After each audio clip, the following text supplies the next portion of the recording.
Shalom Jam Yunlong, semangat lagi. Hari ini kita akan belajar dari firman Tuhan. Dan kita sedang menantikan hari memperingati kenaikan Tuhan Yesus Kristus pada tanggal 13 Mei nanti, pada hari Kamis.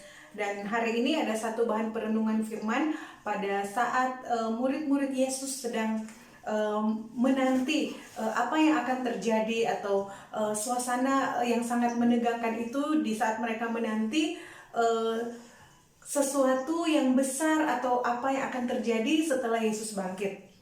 Karena ini masih dalam serial Yesus bangkit, kemudian dia akan naik ke sorga dan Roh Kudus akan dicurahkan. Sebelum kita lanjut dengan renungan firman Tuhan, mari kita berdoa. Bapa di surga, kami saat ini akan belajar dari firman Tuhan. Kami ingin lebih mengetahui lagi dan lebih belajar lagi apa yang harus kami lakukan di saat kami menantikan apa yang Kau janjikan, apa yang Kau telah katakan untuk terjadi dalam hidup kami. Berkati kami semua, baik hamba-Mu maupun sidang jemaat Jam Yunlong sekalian yang hari ini siap belajar dari firman Tuhan. Dalam nama Tuhan Yesus kami berdoa, haleluya, amin. Firman Tuhan hari ini terdapat dalam Injil Lukas pasal 24, ayatnya yang ke-13 sampai 35. Lumayan panjang. Ini adalah sebuah kisah. Ada beberapa murid Yesus. Dalam hal ini dua murid Yesus sedang dalam perjalanan menuju satu tempat yang bernama Emmaus. Dan dalam mereka menjalani perjalanan ini, jadi waktu mereka di jalan, mereka bercakap-cakap tentang situasi yang ada. Situasi yang ada adalah Yesus sudah disalibkan, sudah mati, dan Yesus diisukan, sudah tidak ada di dalam kubur karena dicuri orang. Tapi sesuai dengan yang Yesus katakan bahwa dia akan bangkit pada hari yang ketiga. Jadi ini yang ada di dalam hati atau ada di dalam iman dari murid-murid ini pada saat itu seharusnya. Tapi seiring dengan situasi yang ada, situasi begitu menegangkan, sehingga murid-murid ini mungkin berpikir, apa yang sementara terjadi sebenarnya? Apakah benar Yesus bangkit? Ada teman-teman murid kita mengatakan bahwa waktu mereka datang ke kuburan Yesus untuk memberi rempah-rempah, ada malaikat di situ dan mengatakan bahwa dia sudah bangkit. Jadi ini yang terjadi, ini yang menjadi topik pembicaraan pada waktu mereka dalam perjalanan menuju ke satu desa bernama Emmaus. Dan tanpa mereka sadari, saat mereka berjalan-jalan, Yesus sudah ada dengan mereka. Jadi sudah ada orang ketiga, ada orang lain, atau ada seseorang yang berjalan-jalan bersama-sama dengan mereka. Dan mereka bercakap-cakap terus, mereka sangat asik bercakap-cakap. Sehingga waktu Yesus sendiri bertanya, apa yang sedang kalian percakapkan? Orang-orang ini atau murid-muridnya dia mereka katakan, masa Anda tidak tahu, masa kamu tidak tahu? Ini sedang hangat isu pembicaraan bahwa Yesus itu sudah tidak ada dalam kubur. Dan mereka terus bercakap-cakap, mereka dalam situasi sangat mengharapkan bahwa Yesus itu benar bangkit. Dan saat mereka bercakap-cakap, mereka tidak menyadari bahwa orang yang sedang bersama-sama dengan mereka itu adalah Yesus. Nah saudara, kalau saudara baca dari ayat 13 sampai ayat yang ke-35, akhirnya mereka menyadari dan akhirnya Yesus benar-benar dinyatakan atau menyatakan dirinya di depan mereka. Hari ini kita akan belajar di masa-masa penantian. Murid-murid waktu itu sedang meyakini atau mengimani bahwa Yesus yang mereka sembah atau Yesus yang mereka percaya adalah Mesias yang akan membebaskan mereka, akan bangkit pada hari yang ketiga. Itu yang mereka percaya waktu itu. Tapi mereka juga sedang menanti kebenarannya. Apakah itu benar akan terjadi? Dan hari ini mari kita belajar.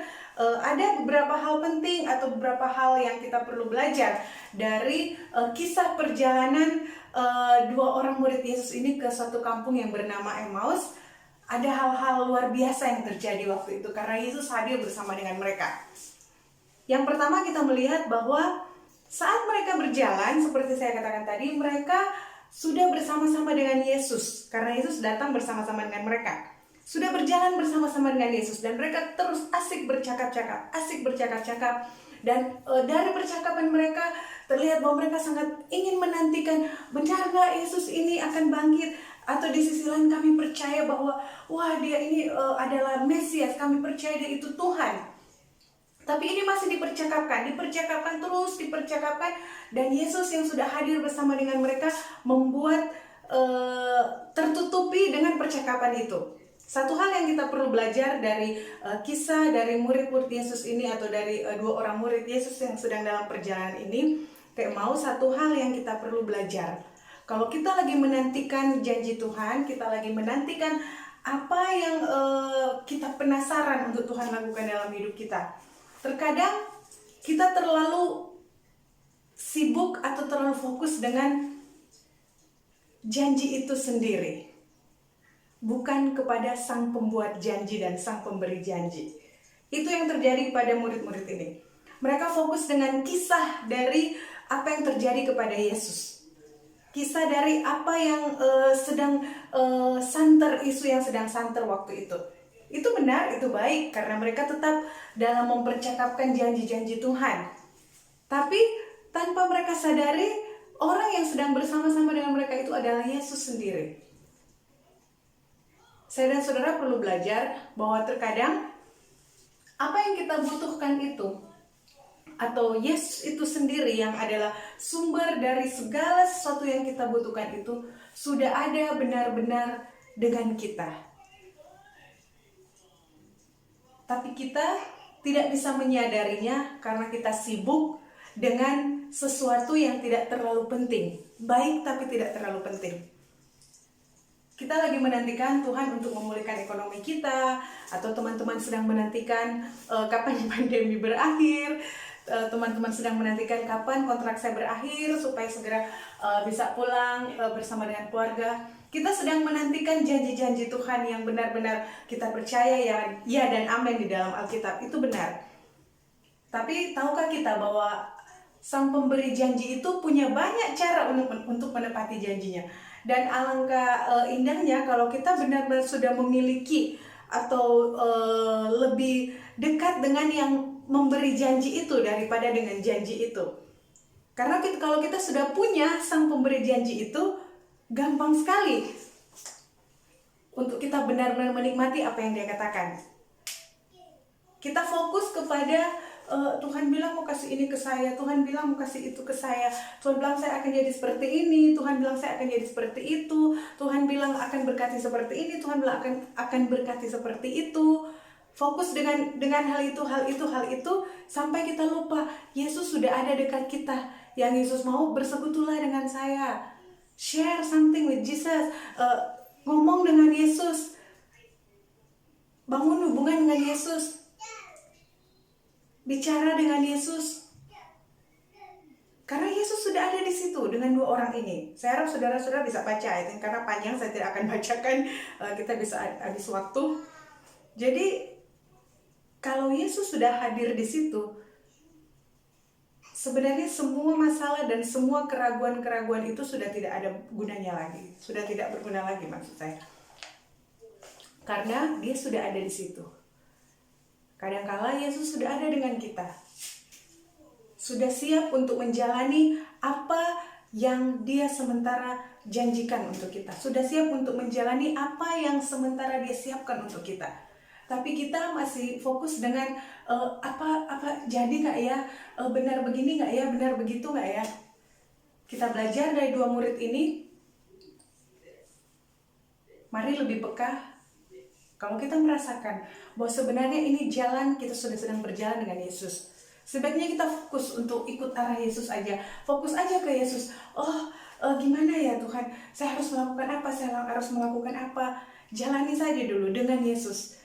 Tidak bahas-bahas lagi, dulu saya pernah baca firman, atau dulu saya pernah didoakan dan ada janji Tuhan seperti ini, tapi sampai sekarang belum terjadi, jadi saya malas ke gereja, sepertinya saya tidak bisa begini. Fokus dengan yang Tuhan janjikan, bukan dengan Tuhannya. Sehingga kita tidak bisa merasakan atau tidak bisa menyadari bahwa sang pemberi janji itu yang sudah siap untuk menggenapinya sudah ada dengan kita sebenarnya. Ya, kita belajar hal ini. Kemudian selanjutnya, apa yang terjadi kepada dua murid ini? Kalau saudara lihat di ayat situ dikatakan bahwa mereka tidak bisa mengenal Yesus karena seakan-akan mereka ada selubung yang menutupi. Jadi seakan-akan Yesus memang tidak bisa dikenali.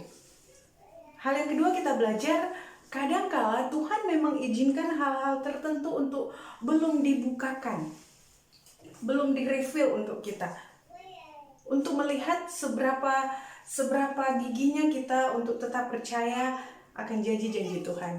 Kalau saat ini sepertinya kita mana orang selalu berkata, aduh saya diberkati sekali dengan hidup Anda, kamu luar biasa, saya merasa bahwa hidup kamu diberkati, saya merasa bahwa enak sekali hidup seperti kamu karena kamu kelihatan ada sukacita, ada damai sejahtera. Saudara, kalau orang lain sudah diberkati dengan hidup kita dan kita masih merasa kita, aduh kayaknya enggak. Mungkin ini adalah salah satu seperti yang dialami murid itu. Tuhan sepertinya seakan-akan mengizinkan kita tidak merasakan atau tidak bisa percaya dengan kehadiran Yesus itu sendiri. Tapi kalau ada orang-orang di sekitar kita merasa diberkati, orang-orang di sekitar kita merasa lebih bersemangat hidup dan ingin mengenal Yesus, percaya saja bahwa mungkin ini waktu-waktunya saya memang belum dibukakan, belum benar-benar Tuhan izinkan untuk saya benar-benar merasakan sendiri apa yang jadi janji Tuhan dalam hidup saya. Karena Tuhan punya sesuatu yang lebih luar biasa. Oke? Jadi yang pertama kita belajar bahwa kita fokus kepada Sang Pemberi janji. Kadang-kadang Tuhan udah ada dengan kita nggak sadar. Kita malah fokusnya ke janji-janjinya, bukan ke pemberi janjinya. Sehingga kita nggak mau bersekutu dengan Tuhan. Yang kedua, kadang memang kita tidak bisa merasakan atau tidak bisa tidak bisa benar-benar menyadari walaupun kita sudah berusaha. Aduh, kok saya merasa orang diberkati dengan saya, tapi kok saya seperti rasanya masih hampa. Mungkin kita dalam situasi seperti mereka, Tuhan izinkan belum dibukakan untuk kita sendiri karena ada maksud yang lebih luar biasa, untuk melihat kegigihan kita, untuk melihat betapa dahsyatnya Tuhan mau bekerja di balik dari ketidaksadaran kita. Oke? Yang terakhir, yang ketiga, saudara, kalau saudara baca lagi dari ayat 13 sampai ayat yang ke-35 ini, waktu Yesus menampakkan diri ke murid-muridnya sampai mereka juga tiba di Emmaus dan mereka bersekutu bersama dan Yesus bisa menyatakan dirinya di tengah-tengah mereka. Yang dilakukan murid-murid ini, mereka tetap ada dalam perkumpulan orang-orang percaya. Mereka tidak kemana-mana. Jadi kalau kita lagi menantikan janji Tuhan, jangan menantikan di tempat lain, nantikan di hadirat Tuhan. Kita sedang menunggu apa yang Tuhan mau lakukan dalam hidup kita. Kita menunggu, jangan pergi ke tetangga sebelah. Tinggal aja di rumah sendiri. Di rumah, di hadirat Tuhan kita sendiri. Tinggal di komunitas di mana tempat kita Tuhan tempatkan. Saat ini jam Yunong saya lihat, wah kesana kemari, happy. It's good, bagus sekali. Artinya kita masih ada ikatan satu dengan yang lain. Nanti kan janji Tuhan di komunitas itu. Kalau kita belajar untuk setia dengan apa yang Tuhan percayakan, setia dengan komunitas yang Tuhan percayakan, di mana Tuhan menjanjikan itu, Tuhan akan tepati di situ.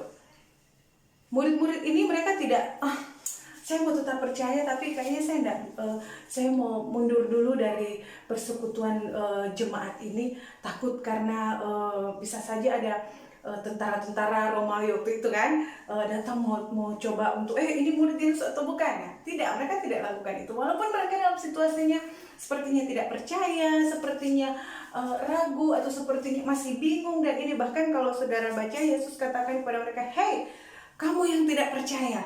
Jadi ada teguran Yesus, tapi mereka tetap ada bersama-sama. Hati-hati kalau kita mulai pelan-pelan mengizinkan kita keluar dari komunitas, mulai tidak mau bersama-sama bersekutu, tidak mau datang beribadah, tidak mau chatting-chatting di grup. Saudara, saya tahu kita semua sibuk ya, mau ngomong apa aja di grup kalau memang lagi tidak ada waktu, tidak bisa. Tapi saya bersyukur sekali karena saya lihat sidang jemaat Tuhan walaupun senyum atau apa, apalagi kalau home group, kadang udah telat, besok paginya masih chatting-chatting, itu secara pribadi sangat memberkati saya karena saya lihat wah ini masih ada terikat dalam satu komunitas dan masih senang untuk bersama-sama. Itu penting sekali karena spiritnya atau roh kita bersama-sama itu akan membuat kita saling support. Jangan menjauhkan diri dari komunitas yang Tuhan percayakan pada kita, karena kita akan melihat janji Tuhan digenapi dalam hidup kita dalam komunitas itu. Amin. Ini 3 hal yang kita belajar waktu kita menantikan janji Tuhan dalam hidup kita. 1, mari kita fokus kepada Sang Pemberi janji, karena bisa saja Dia sudah ada bersama-sama dengan saudara berjalan menuju janji itu, tapi kita cuma sibuk dengan memikirkan janji itu dan tidak mau berjalan dengan Dia. Kedua, kadang memang kita seakan-akan tidak bisa merasakan kehadirannya. Kadang memang orang lain sudah bilang kita luar biasa, tapi kita sendiri kok saya lihat, saya tahu saya pelayanannya baik, saya hebat, tapi kok saya sepertinya tidak merasakan. Sabar saja, kadang Tuhan izinkan hal ini terjadi, karena itu yang terjadi pada murid-murid, dan pada akhirnya Tuhan memang akan membukakan semuanya dan membuat kita menyadari, wow, betapa dahsyatnya Tuhan. Ketiga, jangan jauhkan diri dari persekutuan beribadah, jangan jauhkan diri dari komunitas yang ada, karena janji Tuhan ditepati di mana di komunitas Tuhan percayakan pada saya dan saudara. Terima kasih, Tuhan Yesus memberkati. Shalom.